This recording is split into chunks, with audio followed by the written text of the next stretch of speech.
بسم اللہ الرحمن الرحیم۔ السلام علیکم۔ آج 7 اکتوبر بروز ہفتہ ہم بات کریں گے دو اہم ایشوز کے حوالے سے۔ پاکستان کی تاریخ کا سب سے بڑا منی لانڈرنگ کا مقدمہ سامنے آیا ہے۔ لاہور ہائی کورٹ کی جانب سے ایک تگڑا فیصلہ جاری کیا گیا ہے، جبکہ عمران خان کا جو جج زیبا چودھری توہین کیس تھا، دھمکی کیس تھا، اس پر اہم سماعت ہوئی ہے۔ اس کی تفصیل بھی میں آپ کے ساتھ شیئر کروں گا۔ سب سے پہلے تو میں آپ کو بتاتا چلوں کہ ثانیہ ماڈل ٹاؤن کیس پر چونکہ انسداد دہشت گردی عدالت میں جو پاکستان عوامی تحریک کا استغاثہ تھا وہ ابھی بھی پینڈنگ ہے، اور چونکہ پاکستان تحریک انصاف کو پاکستان عوامی تحریک کو صرف ایک امید نظر آتی ہے کہ لاہور ہائی کورٹ میں وہ جے آئی ٹی کا معاملہ ختم ہو، جے آئی ٹی بحال ہو، جے آئی ٹی اپنا 90% انکوائری مکمل کر چکی تھی، وہ رپورٹ سبمٹ ہو اور یہ استغاثہ واپس لے کے اور ایف آئی آر کیس کو دوبارہ اس جے آئی ٹی کی رپورٹ کو بطور چلان عدالت میں جمع کروائیں اور اس جو ایف آئی آر کیس ہے اس کو آگے چلائیں اور استغاثہ واپس لے لیں۔ چونکہ اس استغاثہ میں سب سے پہلے عدالت نے نواز شریف اور یہ جو 24 کے قریب نواز شریف، شہباز شریف، رانا ثناء اللہ، حمزہ شہباز، توقیر شاہ، ان سب کے جو نام تھے ان کو پہلے ہی عدالتوں نے فارغ کر دیا تھا، ان کو بطور ملزم طلب ہی نہیں کیا تھا، یہ جو سیاسی جتنے بھی خواجہ سعد رفیق اور چودھری نثار وغیرہ۔ اس کے بعد پھر آئی جی تھے اس وقت کے سکھیرا اور اس کے ساتھ جو باقی سینئر افسران تھے وہ بھی ایک ایک کر کے ان کو اس وقت تو بطور ملزم طلب کیا گیا تھا، لیکن بعد میں ایک ایک کر کے ان تمام لوگوں کو بھی کلین چٹ دے دی گئی۔ اب کوئی بھی سینئر افسر بھی اس میں بطور ملزم نہیں ہے، تمام افسران بھی اپنے آپ کو رہا کروا چکے ہیں، بری کروا چکے ہیں اور سیاستدان تو پہلے ہو چکے تھے۔ اس وجہ سے اب استغاثہ کو آگے چلانے کا فائدہ کوئی نہیں، اب صرف وہاں روٹین کی تاریخیں ہو رہی ہیں اور ان روٹین کی تاریخوں میں ہر تاریخ پر کوئی نہ کوئی ملزم نئی بریت کی درخواست لے آتا ہے اور وہ بریت کی درخواست پھر آگے ایسے ہی اس پر نوٹس ہو جاتا ہے اور عدالت اس پر دلائل سنتی ہے، اس کو بری کر دیتی ہے، پھر کسی اور کی درخواست آ جاتی ہے۔ چونکہ اس میں کوئی 100 کے قریب پولیس ملزمان تھے۔ لاہور ہائی کورٹ میں جب سے یہ اپریل جب رجیم چینج ہوا، رجیم چینج کے بعد سے لے کے آج تک 16، 17، 18 مہینے ہو گئے ہیں، لاہور ہائی کورٹ میں وہ درخواست سماعت کے لیے مقرر نہیں ہوئی۔ جے آئی ٹی کی جو درخواست تھی وہ سماعت کے لیے دوبارہ مقرر نہیں ہوئی اور کچھ فارمیلٹیز تھیں۔ پرویز الہی کے دور میں 1-2 دفعہ سماعت ہوئی تھی، جو ان کا چند مہینوں کا دور تھا، اس میں پھر پرویز الہی کی کابینہ نے دوبارہ سے جے آئی ٹی کا نوٹیفیکیشن جاری کر دیا تھا، جے آئی ٹی کی تعیناتی کے حوالے سے یا اپوائنٹمنٹ کے حوالے سے جو ممبران تھے جے آئی ٹی کے، وہ دوبارہ نوٹیفیکیشن جاری کر دیا گیا تھا، چونکہ یہی اعتراض تھا کہ جو بزدار کی حکومت میں سپریم کورٹ کے احکامات پر جے آئی ٹی کا نوٹیفیکیشن جاری ہوا تھا، اس میں کچھ ایسی ٹیکنیکل چیزیں مس ہو گئی تھیں جس کی وجہ سے پھر یہ سارا معاملہ ہوا۔ اب انسداد دہشت گردی عدالت کے جج محمد ارشد جاوید نے ماڈل ٹاؤن استغاثہ کیس کی سماعت کی۔ عوامی تحریک کی جانب سے نعیم الدین چودھری ایڈوکیٹ عدالت میں پیش ہوئے۔ پولیس اہلکاروں سمیت دیگر برضمانت ملزمان بھی حاضری کے لیے عدالت میں پیش ہوئے۔ عدالت نے آئندہ سماعت پر پولیس افسران کی بریت کی درخواستوں پر دلائل طلب کرتے ہوئے حکم جاری کیا کہ ملزمان کے وکلاء آئندہ سماعت پر حتمی دلائل کی تیاری کریں، اور عدالت نے 27 اکتوبر تک جو ثانیہ ماڈل ٹاؤن استغاثہ ہے اس کی سماعت کو ملتوی کر دیا۔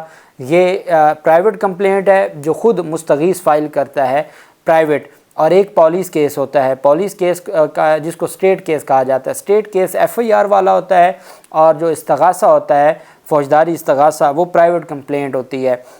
جب پولیس آپ کو یہ لگے پولیس نے کوئی مقدمہ، یا تو پولیس مقدمہ درج نہیں کر رہی، ایف آئی آر نہیں ہو رہی اور آپ ڈائریکٹ پرائیویٹ کمپلینٹ فائل کرتے ہیں، یا اگر مقدمہ درج ہو جائے اور آپ کو لگے کہ پولیس سے آپ کو کوئی بھی امید نہیں ہے کہ وہ کوئی تفتیش میں یا آپ کے ساتھ کوآپریٹ کرے گی، پھر آپ ایف آئی آر کیس میں ساتھ ہی استغاثہ فائل کرتے ہیں۔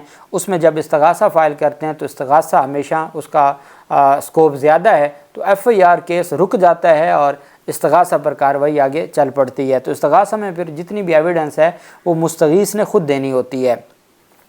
اب اس میں 27 اکتوبر تک سماعت کو ملتوی کر دیا گیا، چونکہ پہلے ایف آئی آر کیس جو تھا وہ اس وجہ سے ایف آئی آر کیس تو یہ ختم کروانے لگے تھے۔ اب جب ایف آئی آر کیس یہ ختم کروانے لگے تھے تو پھر ایک معاملہ سامنے آیا کہ جی اب تو ہر صورت اگر ایف آئی آر کیس ختم ہو گیا تو پھر کیا ہوگا۔ ایف آئی آر کیس ختم ہونے کے لیے یہ بات کی گئی اور یہ فیصلہ کیا گیا کہ جی ایف آئی آر کیس ختم ہونے سے بچانے کے لیے ضروری ہے کہ آپ استغاثہ دائر کر دیں اور ان کی بریت سے۔ اب استغاثہ دائر ہوا تو دوران استغاثہ پھر JIT بن گئی، ثاقب نثار صاحب کی ججمنٹ آ گئی، تو پھر اب وہ واپس آنا چاہتے ہیں FIR جو رکی ہوئی تھی، جو سٹاپ ہو گئی تھی استغاثہ فائل ہونے سے۔ لیکن اگر یہ JIT کی رپورٹ جو JIT پہلے سے AD خواجہ صاحب کی سربراہی میں اپنی مکمل کر چکی ہے تفتیش، اگر وہ JIT کی رپورٹ آئے تو پھر یہ کیس آگے چل سکتا ہے۔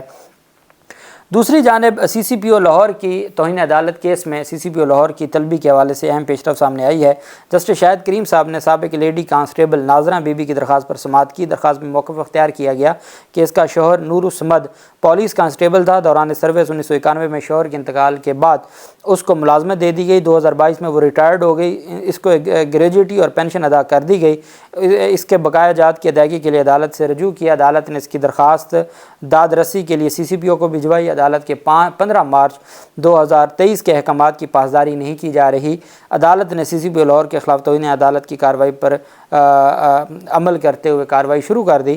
لاہور ہائی کورٹ میں ایک اور کیس کی، اب اس میں CCPO لاہور کے خلاف توہین عدالت کی درخواست پر 8 نومبر کے لیے توہین عدالت کا نوٹس جاری کر دیا، جبکہ دوسری جانب لاہور ہائی کورٹ میں چلڈرن ہسپتال میں بچوں کا مفت علاج معالجہ نہ ہونے کے خلاف کیس کی سماعت ہوئی۔ عدالت نے chief executive health care commission کو رپورٹ سمیت طلب کر لیا، اور chief executive health officer doctor Saqib Aziz عدالت میں پہلے بھی پیش ہوئے اور کہا کہ چلڈرن ہاسپٹل کی مکمل انسپیکشن کر لی گئی ہے، رپورٹ تیاری کے مراحل میں ہے۔ جسٹس شاہد کریم نے ریمارکس دیتے ہوئے کہا کہ بچوں کے علاج معالجہ کی سہولیات ہر صورت بہتر ہونی چاہیے، اسپتالوں کی حالت اظہار بہتر ہوگی تو مریضوں کو فائدہ ہوگا۔ جسٹس شاہد کریم نے اسپتالوں کی حالت اظہار سے متعلق کیس کی سماعت کی۔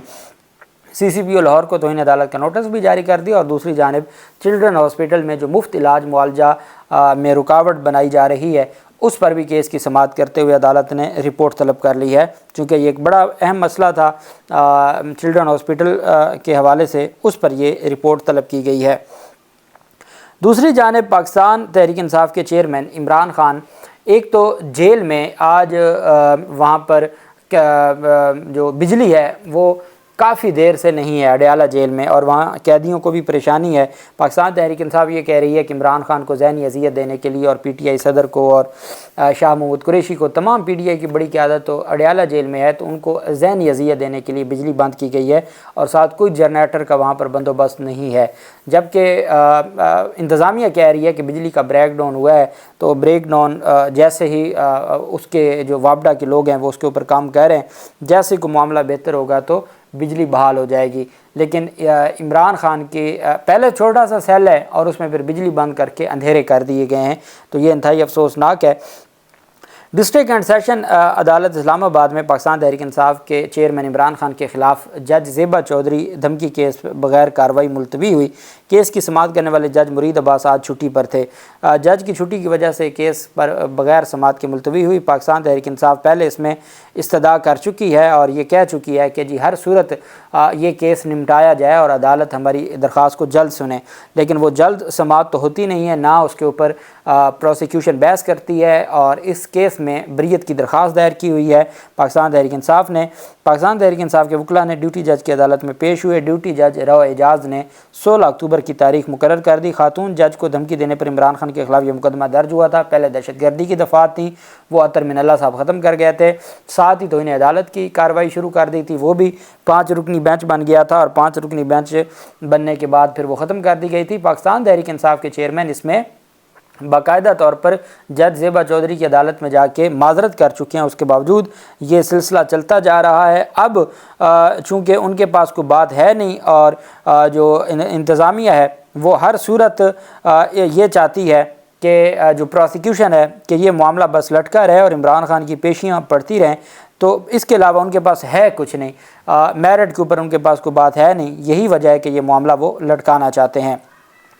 پاکستان کی تاریخ کا سب سے بڑا منی لانڈرنگ اسکینڈل سامنے آیا ہے۔ پاکستان کا سب سے بڑا منی لانڈرنگ اور انڈر انوان جو اسکینڈل ہے وہ بے نقاب ہوا ہے۔ بورڈ آف ریونیو نے ملک کی تاریخ کی بڑی منی لانڈرنگ کے کیس میں پشاور کی 2 کمپنیوں کے خلاف مقدمہ درج کیا ہے۔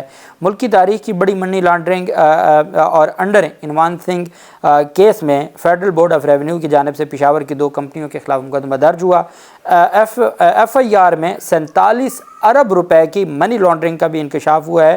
رقم کی منتقلی کو ٹریڈ بیس منی لانڈرنگ قرار دیا گیا۔ انڈر انوانسنگ کے ذریعے قومی خزانے کو 25 ارب روپے تک نقصان پہنچایا۔ منی لانڈرنگ اور انڈر انوانسنگ سولر پینل کی آڑ میں کی گئی۔ ٹریڈ بیس منی لانڈرنگ کا انکشاف کسٹم حکام نے اپنی رپورٹ میں کیا تھا اور ایف بی آر کے آڈٹ حکام کی جانب سے تحقیقات کے بعد مقدمہ درج کیا گیا۔ ایف آئی آر میں مون لائٹ ٹریڈرز برائٹ اسٹار نامی کمپنی اور ان کے مالکان کو نامزد کیا گیا ہے۔ کمپنیوں کی جانب سے منی لانڈرنگ 2017 سے 2022 تک کی گئی۔ رپورٹ نگران وزیر اعظم کو بھی ارسال کر دی گئی ہے۔ 47 ارب روپے کی منی لانڈرنگ کا یہ مقدمہ ہے، یہ ایف آئی آر درج ہوئی ہے اور یہ کسی منی لانڈرنگ کے مقدمے میں سب سے بڑی ایف آئی آر ہے 47 ارب روپے کی، جس کے اوپر اب کارروائی شروع کر دی گئی ہے۔ اللہ پاک پاکستان کا حامی و ناصر ہو۔ بہت شکریہ۔ اللہ حافظ۔ پاکستان زندہ باد۔